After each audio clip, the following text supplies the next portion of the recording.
All right, welcome everybody. Welcome, welcome, welcome. My name is Ian Benoliel. You probably met me, and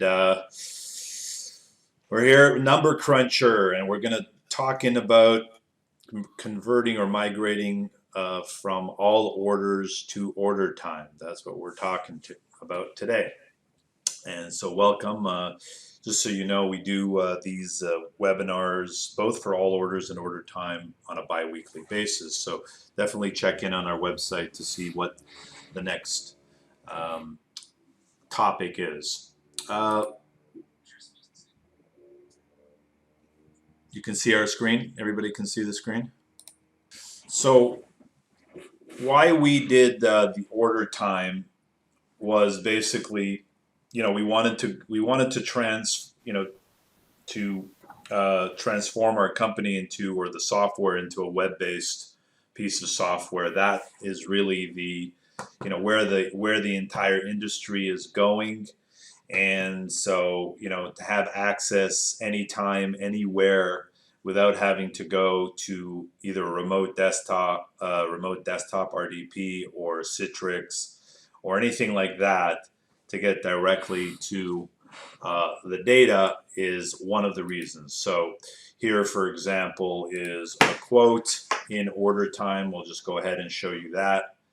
I'm just going to enter um, an item here, and this is one of the files. Now, this, I can just go into any web browser. It doesn't matter whether I'm using a phone or if I'm using an iPad, a tablet.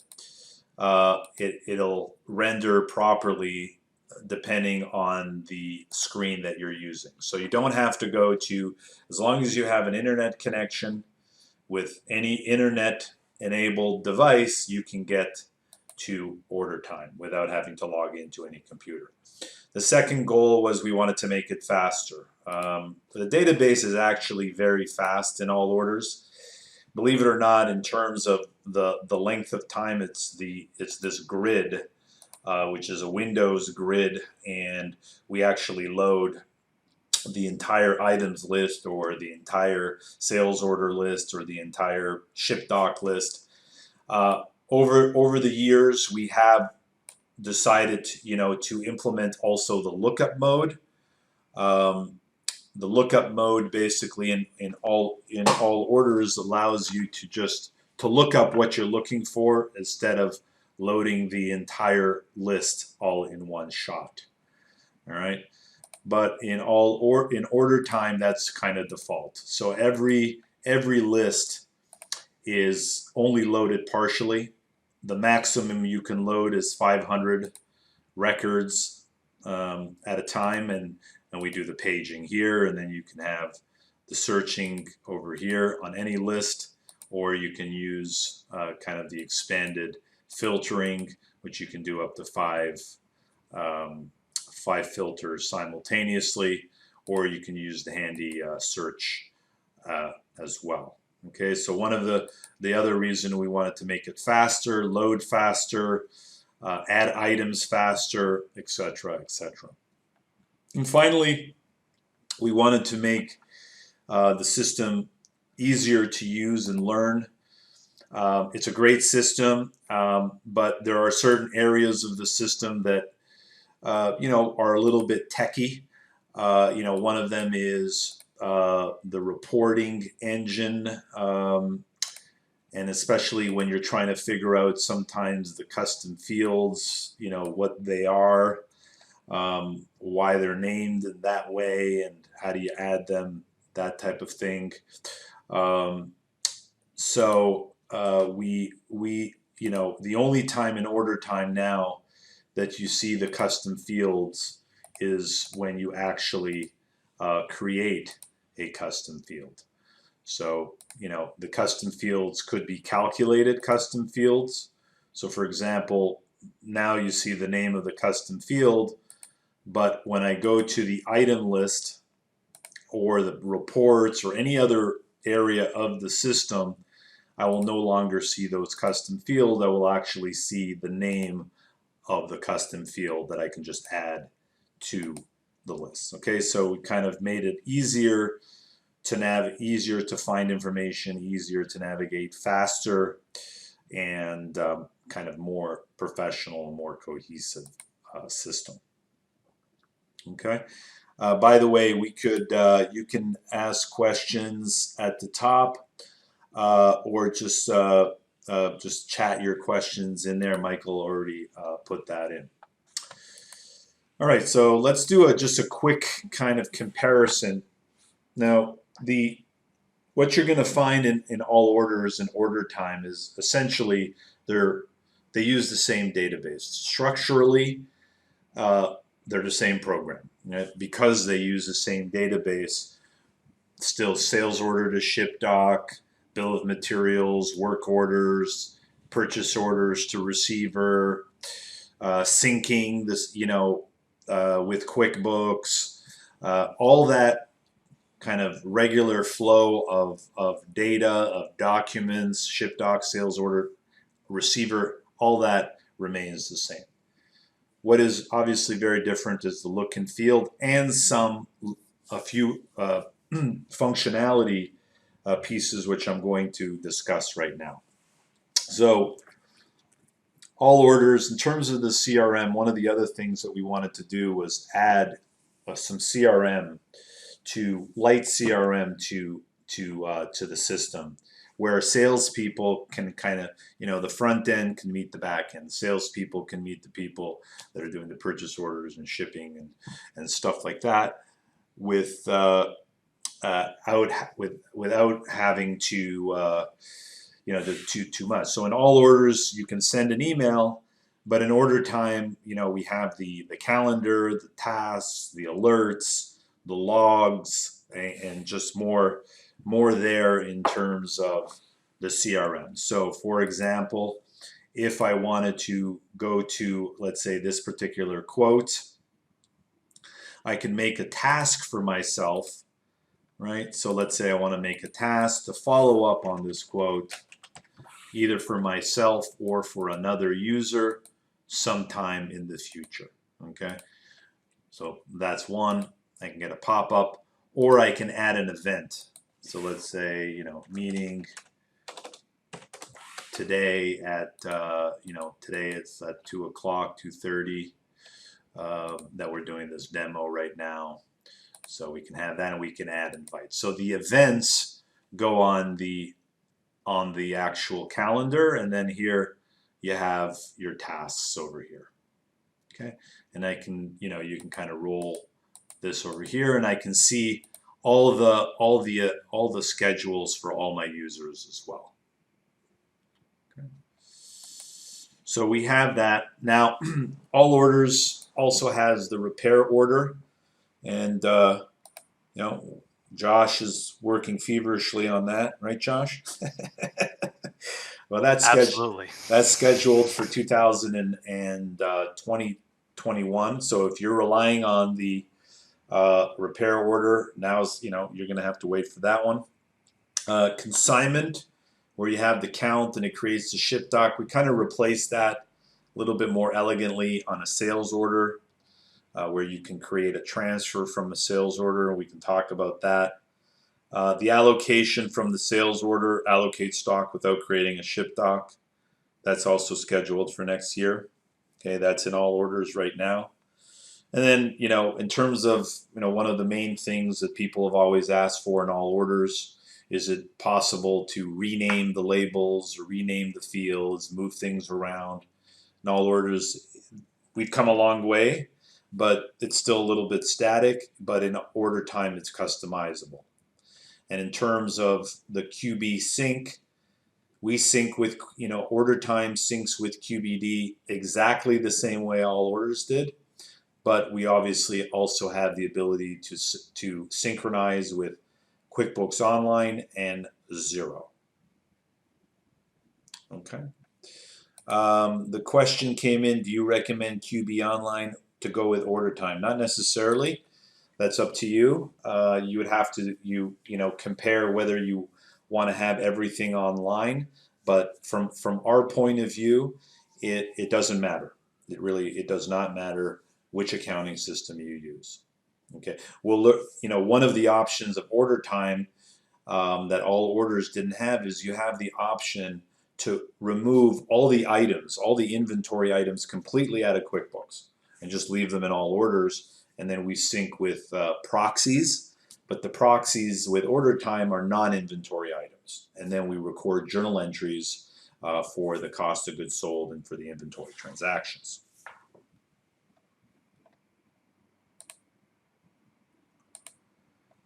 So we're going to talk a little bit about the planning of migration planning, because that's where it's all about, and that's where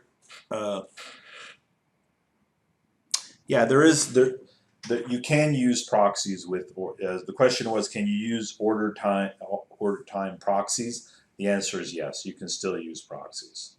Same, like I said, it's basically the same system. But one of the big differences is that with order time, it's really baked in as a standard way of kind of turning it on or off. So if you're interested in doing, along with the journal entries that we post on an ongoing basis, it was a lot trickier to do with all orders for anybody who was more interested in getting those FIFO numbers posted into QuickBooks. But it's really a standard and the recommended way of doing things in order time. So if there's ever something with all orders you kind of been on the fence about, with order time, it would be more seamless to do. Okay, thank you, Josh. Good comment, thank you. So let's talk, so this is where you get us involved for an initial meeting, okay? Either with me, Josh, Carrie, just to talk about a little bit about planning. And the first, you can upload a test of your all orders file. It's literally making a backup of your all orders file and uploading it. And you can do that today if you wanted to. You would use, you're going to need your customer number. If you don't know that, Kim, just send an email to Kim. She'll get you that. And basically, you're still going to use all orders in production. Okay, so you're still using all orders, but the purpose of this is so you can upload the file, learn order time with your data, and start learning it, set up the roles, the reports, the templates, and all that stuff. Contemporaneously, you want to do your cleanup. You take the opportunity, especially if maybe you're thinking about the same time moving to QuickBooks Online, to start thinking about maybe you have a QuickBooks file that's 15 years old or something like that. It's time to take a look at your data, condense the data, merge or delete items, customers, and vendors. Okay, we can again assist on that. One of the things is there's a lot of customizations that we may have done for you. So you got to determine if you can, determine whether your customizations or direct links to DB can be ported. Now, you may have some customizations that you've done with a direct link to the database, and that cannot be done because the database is behind a firewall now completely, and obviously that's for your protection. We don't make that available through ODBC or anything like that. That would have to change. You'd have to change that customization to use our REST API, which is very good and it's very fast as well. Aside from that, we could, it's very easy to recreate the customizations potentially, or to have someone recreate them with the API.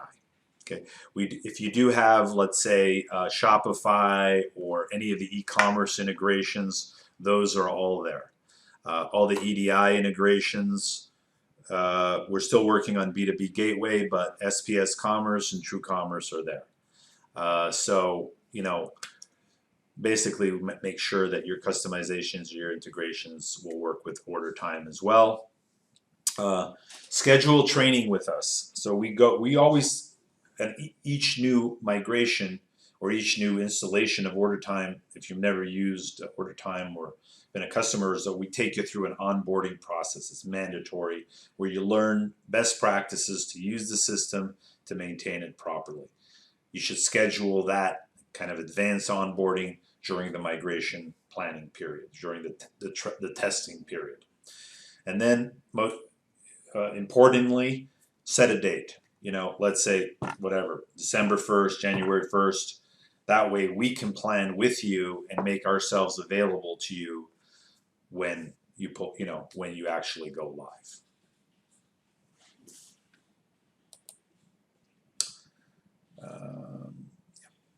Okay, so that's pretty straightforward. So during and this period, if you need more time for a trial, we can extend that time. We'd be happy to extend that time. Okay, you speak to Kim about things like that. All right. After you've done the planning, the cleanup, and you're ready to go, we're gonna actually create another file. Okay, we're gonna create. We're basically gonna replicate exactly what we did when we uploaded the trial file. All right, we're gonna make a backup, upload it, then a number cruncher. We will, if you have any reports, templates, roles in the test file that you've created, we'll transfer that to the live file. You then add your users. We do a re-record, which sets up our ledger, okay, our FIFO ledger, which is usually done on the weekend, and we go live. All right. So that is that. So a couple of things that we want to point out to you. www.ordertime.com /all orders.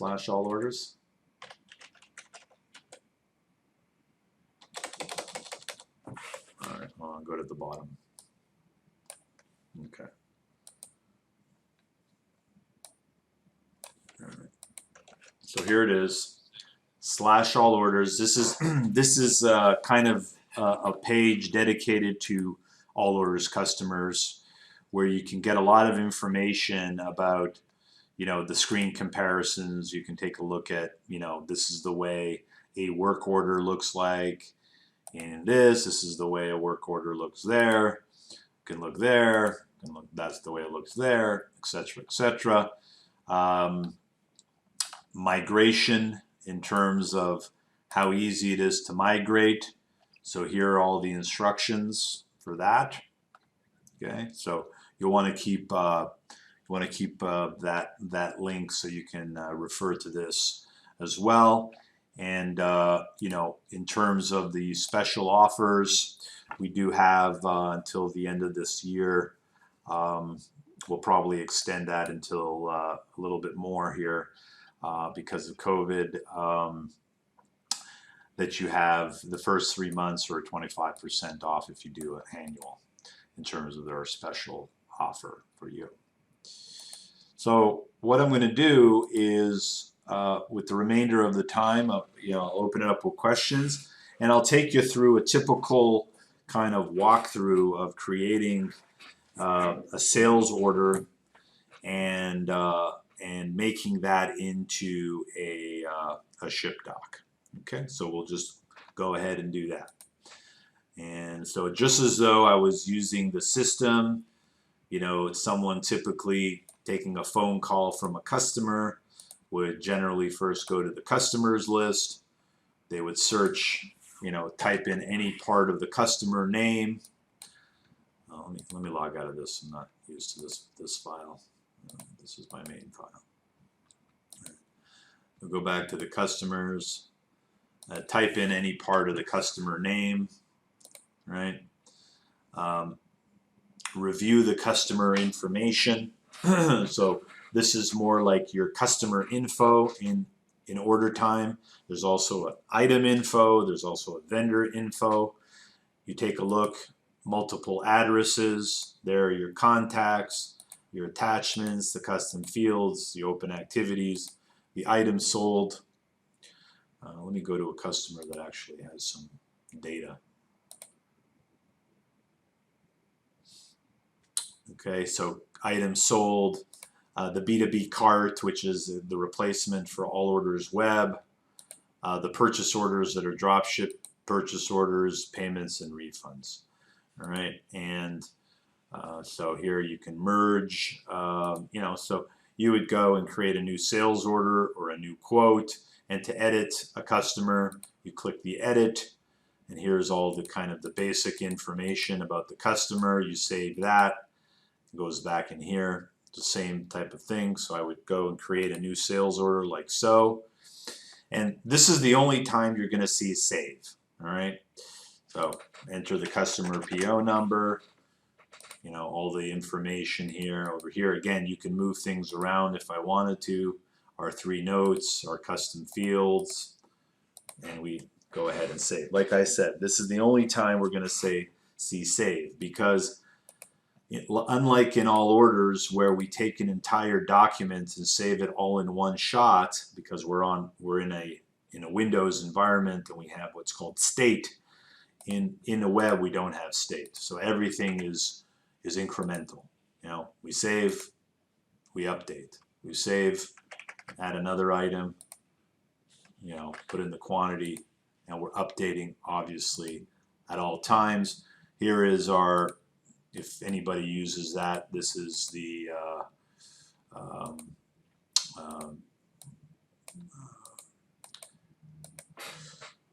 shipping estimator.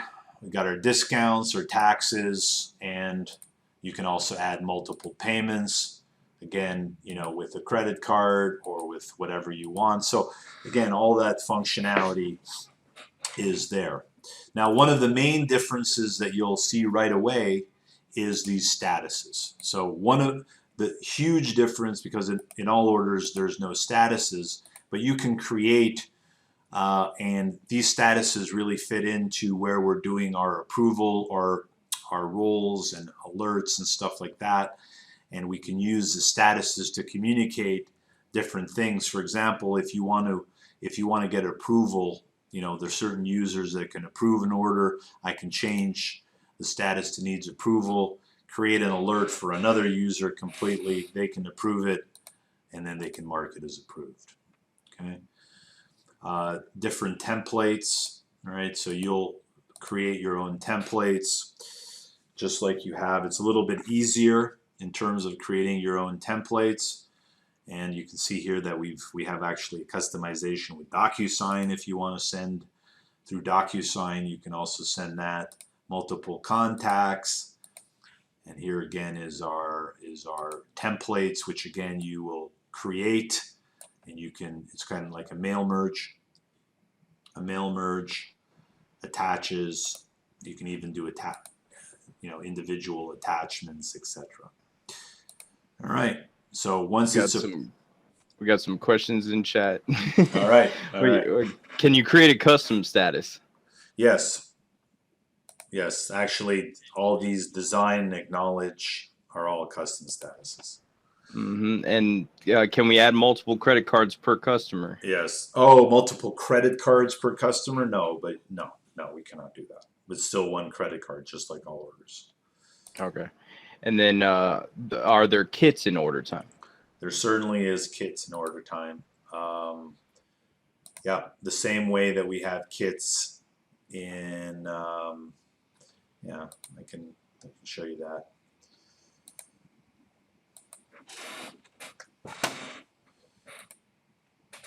So here's the kit. So this is like the configuration, right? This is a yes, no, remember that, save. And so this is the way a kit looks. And you can show the kit as a roll up, or you can show it in the matrix view. Or you can view it in the matrix view, or you can view it in the line view. Because at the end of the day, the kit are individual items that are shipped together. Mm-hmm. Okay. And then there was a question about how does reports creation work and customization work? That's all in the reporting section. Okay. Yeah. But yeah, we have complete report customization. You can pull from any table and the elements within the table and pivot them, set it as a ledger report, present it the way you want it to with the columns and everything that you want. Yeah. And I'll go through, once I do this ship doc, I'll do that. All right. So I approve that. If there's no approval, and it's mandatory now, there's no ship doc. Okay, so must be approved. Right? No more. Do I want approval? Approval is part of the system now. Create the ship doc. All right. So items automatically filled. Back order if we had things that were would be a back order, the same as everything. There is no checkbox. There is no button to create an invoice. You basically change the status to shipped, and it goes to the sync queue. Okay, goes to the sync queue. So this is what I just did right now. Sales order, approve, can come in from that, or it can be converted from a quote. Do the ship doc. Instead of ship rush, we use ship station now. Invoice in QuickBooks.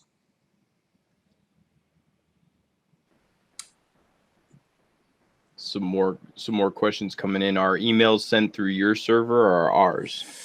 The email is sent through our server, and we're working on an integration with Office 365 and Google.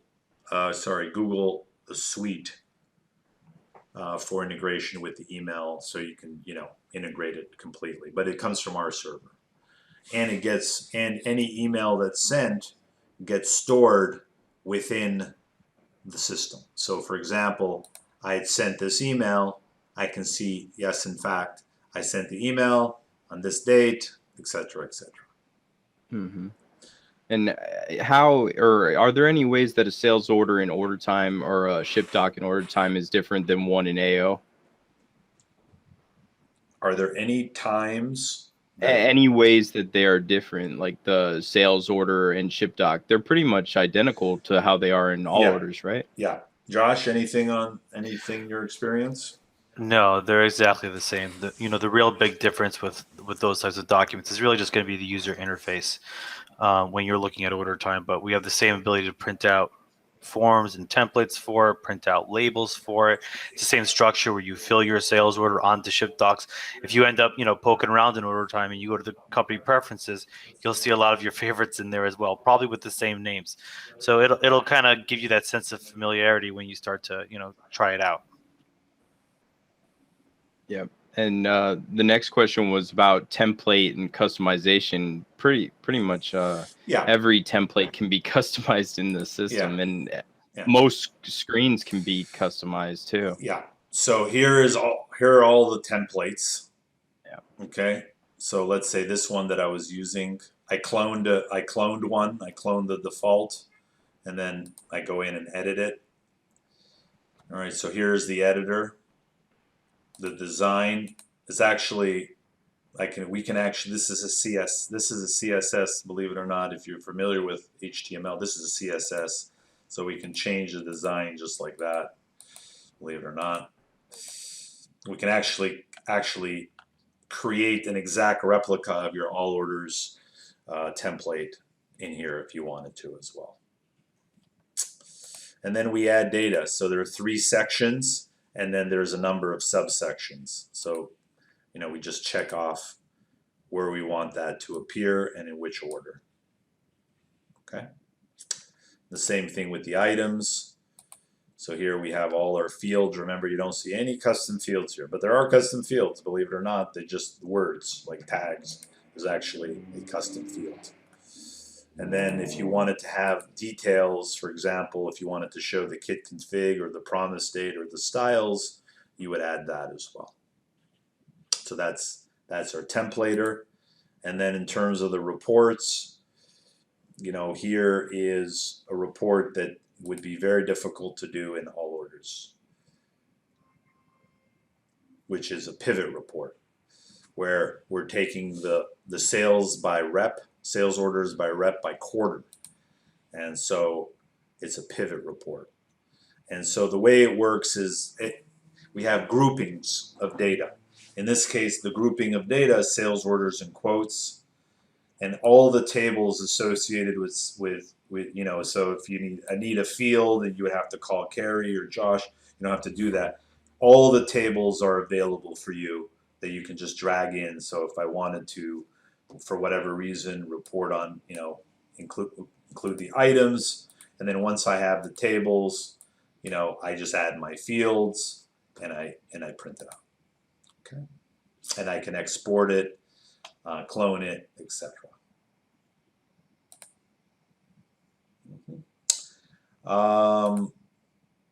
Right. So back to the ship doc. So that's shipped or closed, and the undo is here. So I can delete it, or if it's already been shipped, I can undo sync. All right. So this little squiggly thing here is where we look at the accounting integration. And in terms of syncing,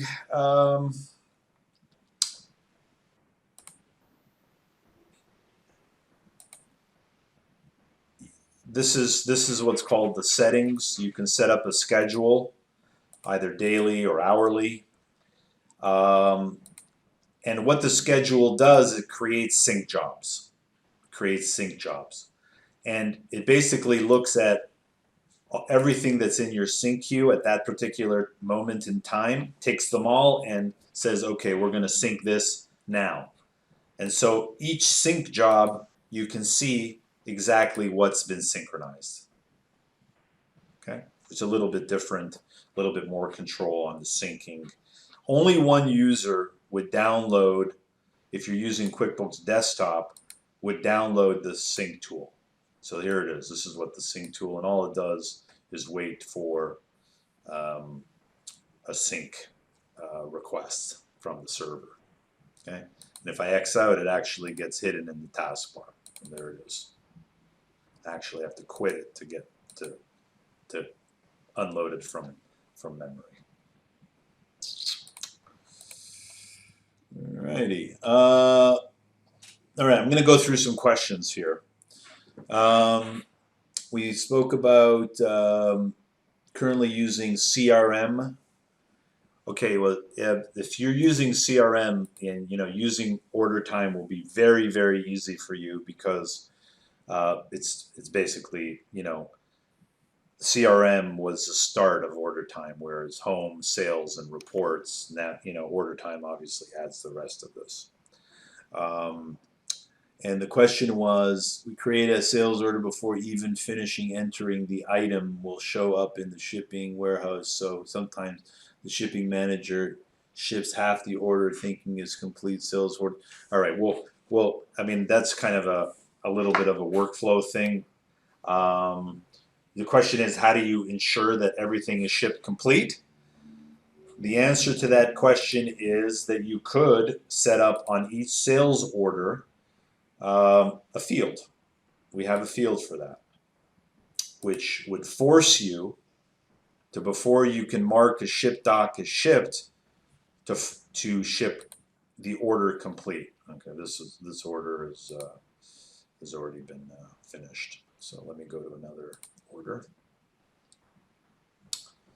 and we'll just go to this order over here, and this field right here, if you uncheck that, it'll force the order to ship full. Okay.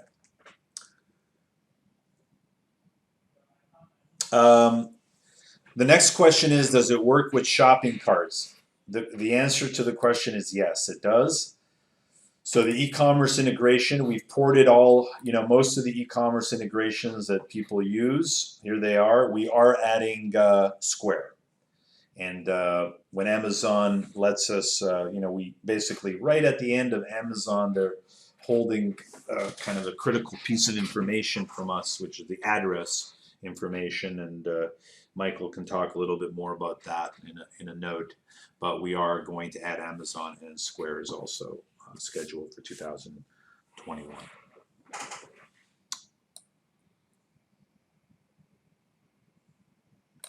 Notifications. The first thing is that, if you're going to do an alert or notification, what it actually does, it creates a task, all right? the task that is created for you, you can get an email on that task as well. And in next version, you can also get a text when that task is available. And it'll point you directly into this order. So so now the task is here. I can write a note in the task in the description, this is what I did. And I can put it into a different status, maybe pending or closed. Okay? And then that status moves from the open activity to the activity history, and it's closed. So by closing off the status is really how you act upon that status. And literally when you log in, they'll come up as like a little pop-up within the system that shows you all the alerts that are going off for you of what you need to approve, and you can dismiss them and snooze them too. Correct. The other question was, is there any difference in terms of the serialized inventory? No. The structure is the same. I think in all orders there is a couple of little more tools in terms of like automatically generating the serial number, Josh. There's a few options that we have in all orders that we're planning on adding to order time. But if if you're taking a look at order time and you're using one of those pieces, and don't let that stop you from taking a look, because those are very easy for us to implement. If you have a certain routine that we've set up with you for generating those, that should not be an issue. We still have the auto number, right? We still have the auto number. We still have the import for generating serial numbers. We'll just do one real quick here with you. So I'm just going to do a straight receiver here directly from, let's just bypass the purchase order for now just to show you. All right, so here's our hard drive. And I can either click in here, right, auto number, or scan them, one at a time, boom, boom, that type of thing. Duplicate. All right. Or if I wanted to, I can go to a more elaborate screen where I see more of the lot number, and I can add it like this with full description and custom fields. But I can do it both areas, really. Can you go through the process of creating a bill of material? We're just adding, yeah. All right, so I would go create a new item. I would pick one of my assembly groups, the same thing. So let's say it's assembly group. I give it a number, right? Whether it's serialized, there's the UPC, blah, blah, blah, or whatever number I want to use in here. Okay. Cost, the general information, the weight, the notes, the custom fields. Okay. So all that is done. We press save.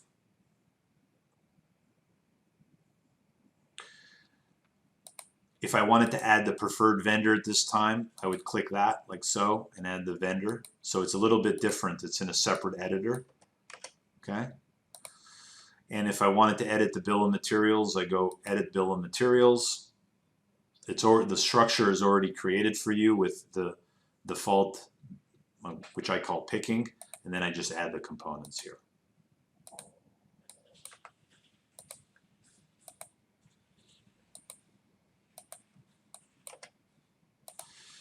And then I add steps like so.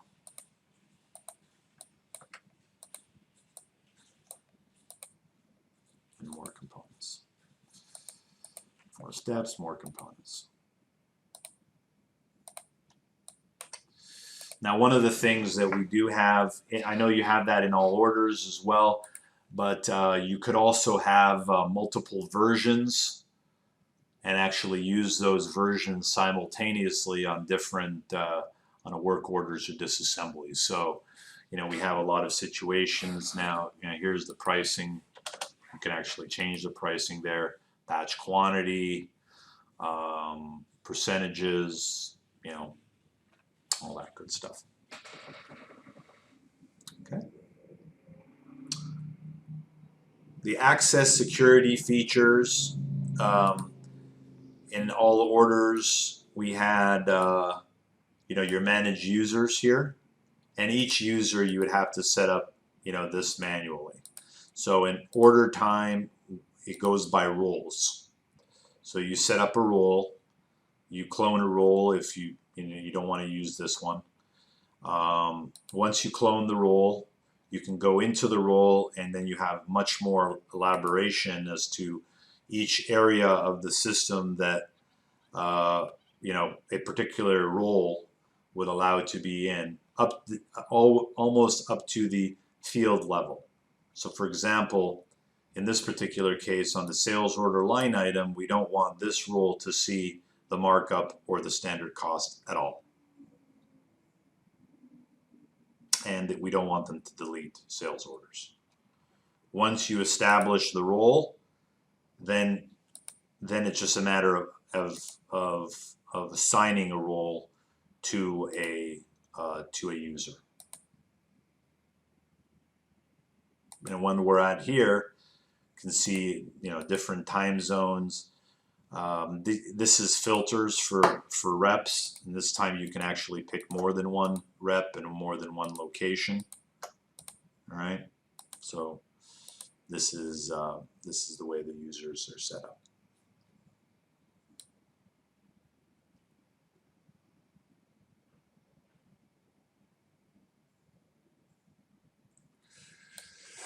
Okay, the shipping department receives 6 orders and then it's been created.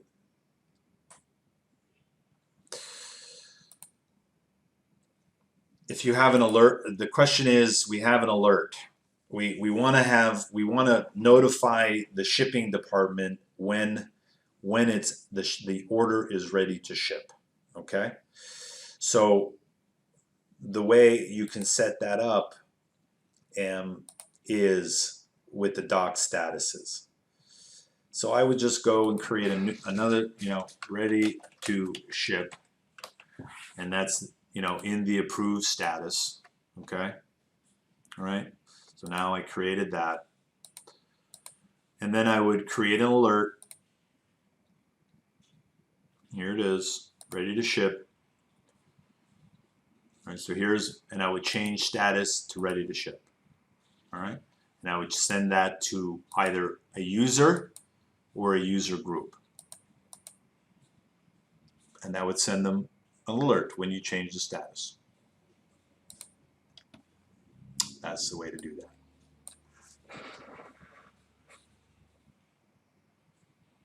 That's impossible. There's no, you won't be able to do that. You won't be able to do that. And the reason, and Scott, one of our, Scott is on the phone. Scott actually uses CRM, and in CRM you kind of have to go between all orders and order time, and all orders didn't have the statuses. So that way it was possible to start shipping an order before the order is ready to ship. But you cannot do that in order time. Cannot. It doesn't happen, because now it's combined. The ship doc and the sales order will come out both from the same system. It was kind of bifurcated in that regard. So that's not going to happen. That problem goes away. Next question. Is there any issues using order time with QBD that is on a hosted platform? No. We already have an established partnership with 3 hosting. I think Right Networks and a few, Michael. Yep, Right Networks, Ace Cloud Hosting. I think there's one more, but yeah, we can pretty much work with any hosting provider as long as we can put the sync tool on there. Yeah, it's actually much less intrusive on the hosting provider than all orders, because there's no database. There's just a little tool. So it's really easy. Or if you have your own, let's say you get your own Azure or AWS server, you can do it that way as well. regarding cost per user fee for the number of simultaneously logged on user or per user created. The user licenses are on a per user basis. There's no check for concurrency because we won't, because someone could be logged in, on their phone and on their computer at the same time. We don't prevent that. You want people to have their own username and passwords because of the audit trail. All right, we track everything that's going on. So if someone's sharing an audit, a user, you're not going to be able to see which user does what. So it's per user, per listed user, per active listed user. So obviously you don't pay for inactive users. We're running out of time, Ian. Let's speed run these last few. The next one is Can they update their password, or can only an admin update their password? A user can update their own password by just saying, "I forgot my password." Mm-hmm. And then the next one was, will we be given access to the hosted database, or can we communicate with it via API? API. Yeah, and we have a full REST API for that and full documentation on the knowledge base, so you guys can check it out. And then the last one was, can we create multiple test companies? Sure. Why not? No problem. Of course you can. Yeah, you can just go to the registration site and use multiple email addresses to create a couple to mess around with. All right. So in conclusion, I think we've learned a lot from over 20 years of all orders, and we've made vast improvements of all orders during our 20-year history. Order time is a natural extension of all orders. It's the same structure, it's the same company, same support, same syncing with QuickBooks, but it allows you, especially with these times, to access your data anywhere, anytime, without having to log in to a computer. And from our company point of view, we're most of our resources are going towards order time because it's hard to do some of these things that we want to do with the Windows app, like SMS, which was pretty easy to do with order time. We just added it for the next version. It would have been a much harder thing to do with all orders. So that's it. Michael or Josh, any closing thoughts? I just want to let people know that I'll be sending an email out right after this with links to everything you saw in this, including migrating to order time, the custom label printing, the B2B portal, the special offer, and information about order time, security and backups, all that stuff. So I'll send that out right after this. If any of you have any, I've been working with a lot of you for a really long time. If anybody has any questions or any concerns, anything I might have worked with you on in all orders, and you want to know, what would be the way to transition if you're moving to order time, just reach out anytime. I'm part of the support team of order time, just like all orders. So just let us know anything we can do to alleviate your concerns if you're really considering making a move. One question is, and that's an important question. How long are we going to support all orders? And there will come a time where right now we're supporting all orders, QuickBooks Desktop. Our feeling is, as long as QuickBooks Desktop is being supported, then we will support all orders. But there may come a time where we say, and this is not in our plans, where we're not going to, where we may not. But in the foreseeable future, especially the next 3 years for sure. So you can count on that. And yes, you can send a sales order to multiple recipients. And that is Josh. Yes, that is Josh.